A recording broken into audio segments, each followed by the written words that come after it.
رب عز و جل قرآن پاک میں ارشاد فرماتا ہے کہ رضی اللہ عنہم ورضوا عنہ، کہ اللہ ان سے راضی ہے اور وہ اللہ سے راضی ہیں۔ وَأَعَدَّ لَهُمْ جَنَّاتٍ تَجْرِي تَحْتِهَا الْأَنْهَارُ خَالِدِينَ فِيهَا، اور رب تعالیٰ نے ان کے لیے تیار کر رکھے ہیں باغات کہ جن کے نیچے نہریں بہتی ہیں، اور وہ ہمیشہ ان میں رہیں گے، یہی بڑی کامیابی ہے۔ آج میرے درس کا موضوع کاتب وحی، صحابی رسول، خلیفۃ المسلمین، جرنیل اسلام،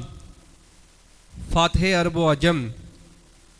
حضرت سیدنا امیر معاویہ رضی اللہ تعالیٰ عنہ، کہ جن کا عرس پاک اس مہینے میں ہے۔ آپ رضی اللہ تعالیٰ عنہ کا اسم گرامی معاویہ ہے۔ کئی صحابہ کرام کا نام معاویہ تھا، جیسا کہ شارح بخاری نے لکھا ہے کہ معاویہ نام کے تقریباً 20 کے قریب صحابہ کرام تھے جن کا نام معاویہ تھا۔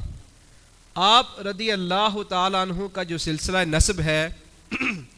یہ عبد مناف پر جا کر نبی پاک علیہ الصلوۃ والسلام کے ساتھ جا کر ملتا ہے، اور آپ کے والدین حضرت سیدنا ابو سفیان اور والدہ حضرت سیدتنا ہندہ فتح مکہ کے روز نبی پاک علیہ الصلوۃ والسلام کے ہاتھ پر آپ نے جو ہے وہ اسلام قبول کیا۔ حضرت سیدنا ابو ہریرہ رضی اللہ تعالیٰ عنہ فرماتے ہیں کہ میں نے ہند بن عتبہ کو مکہ مکرمہ میں دیکھا کہ ان کا چہرہ گویا کہ چاند کا ٹکڑا تھا۔ ان کے پاس ایک بچہ کھیل رہا تھا، ایک شخص وہاں سے گزرا تو وہ بچے کے بارے میں پیشن گوئی کرنے لگا کہ یہ جو بچہ ہے، یہ بچہ اگر زندہ رہا تو یہ اپنی قوم کا سردار بنے گا،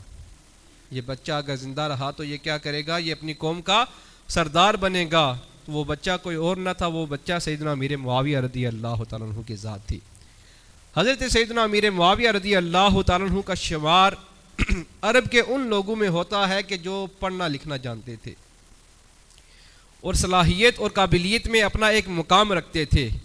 جب آپ رضی اللہ تعالیٰ عنہ دولت ایمان سے شرف یاب ہوئے تو نبی پاک علیہ الصلوۃ والسلام نے انہیں اپنا خاص قرب عطا فرمایا،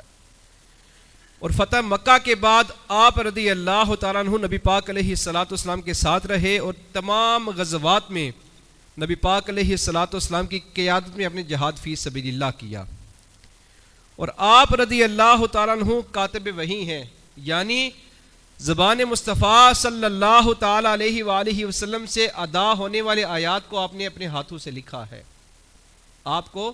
کاتب وحی بھی کہا جاتا ہے۔